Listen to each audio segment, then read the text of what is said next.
Nah, besoknya ini, hari itu adalah hari pertama mereka bekerja di perkebunan. Dan Aris ini berharap kalau dia itu bisa ngelupain kejadian-kejadian sebelumnya dengan cara menyibukkan diri dengan pekerjaannya. Tapi ternyata si Aris ini malah gak bisa ngelupain kejadian-kejadian itu sama sekali.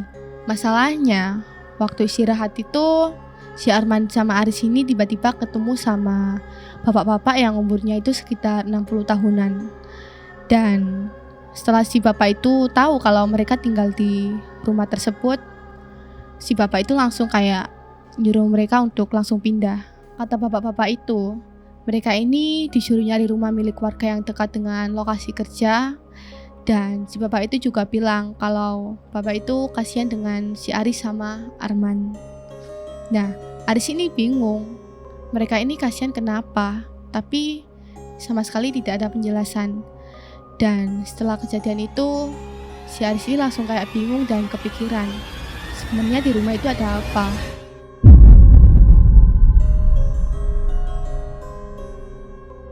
Nah, menurut ceritanya ini, setelah itu si Aris sama Arman ini sempat debat lagi kan. Karena Aris ini ngerasa kayak ada yang aneh dengan rumah itu. Karena sudah ada 3 orang yang membicarakan soal rumah itu dan menyuruh mereka untuk cepat-cepat pindah dari rumah itu.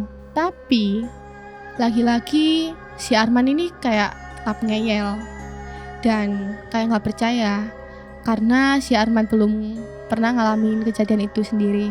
Nah, singkatnya mereka kan sudah pulang kerja dan si Arman ini pamit ke Aris buat mandi. Terus si Aris ini kan nungguin di depan kamar mandi. Jadi posisi kamar mandi itu ada di belakang rumah dan kepisah dengan rumah itu. Nah, menurut ceritanya ini, si Aris tuh gak mau nungguin di ruang tamu karena ia ngerasa takut. Jadi dia nungguin di depan kamar mandi. Dan awalnya ini gak ada yang aneh sama sekali.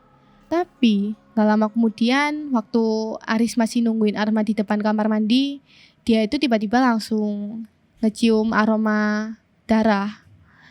Dan si Aris ini kaget sambil nyari sumber darahnya itu ada di mana. Nah, waktu si Aris mencari sumber darahnya ini ada di mana, si Aris ini tiba-tiba ngelihat ada sosok yang lagi berdiri di bawah pohon kelapa. Aris itu nggak tahu sejak kapan ada orang di sana. Aris kan nggak ngelihat dengan jelas. Nah, sosok ini tuh nggak pakai baju, ada tatonya di bagian lengan kanan dan di dadanya, dan tatapan orang ini tuh kayak ekspresi marah.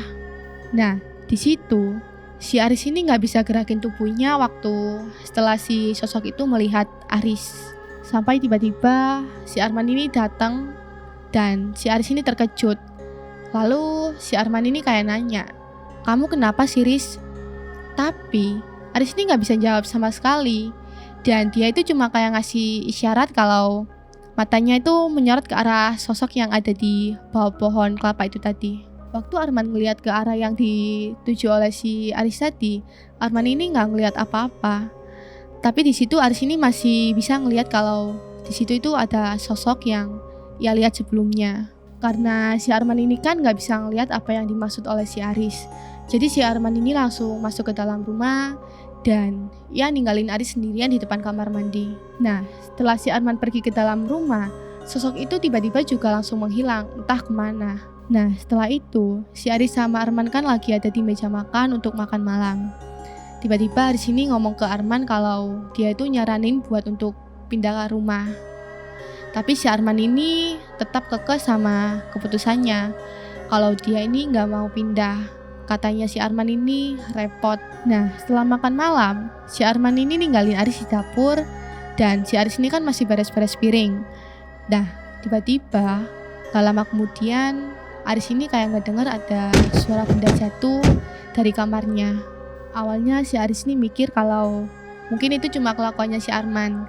Tapi sedetik kemudian si Aris ini ngedengar lagi suara benda jatuh dan dibarengi sama si Arman dengan teriak-teriak. Nah, si Aris langsung buru-buru nyamperin si Arman ke dalam kamar. Dan waktu si Aris masuk, si Aris ini ngelihat si Arman ini sedang duduk dan sambil senderan di depan kasur.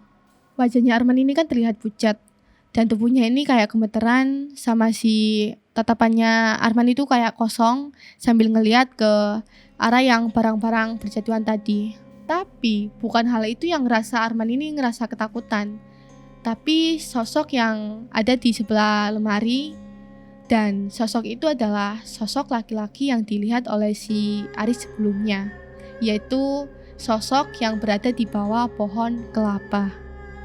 Nah, di situ Aris juga ngerasa ketakutan. Terus gak lama kemudian si sosok itu bilang ke Aris sama Arman, "Kalian sudah berani tidur di ranjangku." Terus si sosok itu matanya ini melotot ke arah Arman yang sudah menghinanya.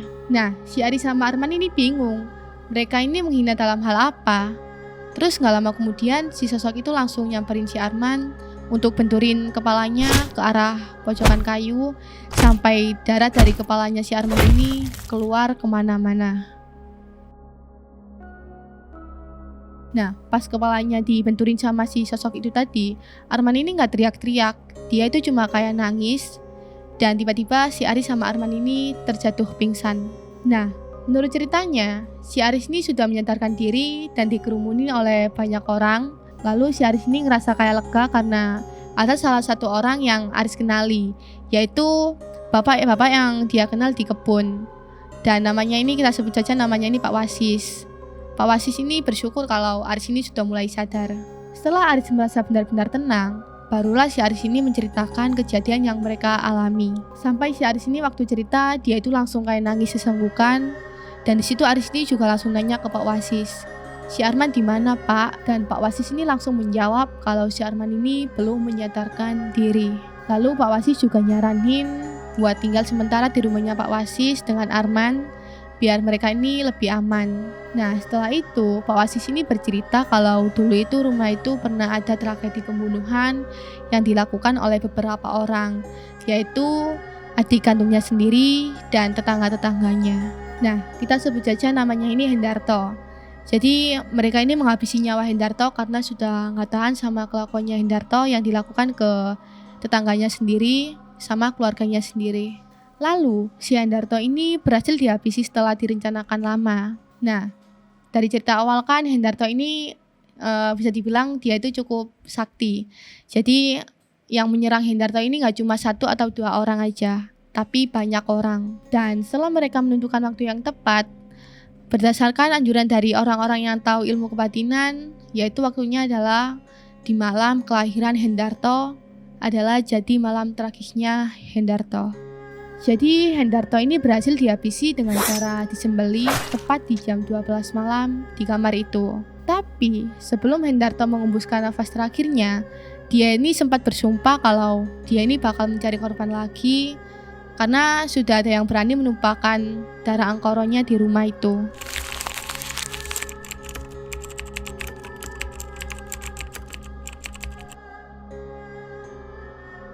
Dan ternyata sumpah Hendarto ini benar-benar terbukti setelah pertama kali ada sepasang suami istri yang tinggal di sana, dan mereka ini ditemukan meninggal dengan cara gantung diri di tempat Hendarto dieksekusi.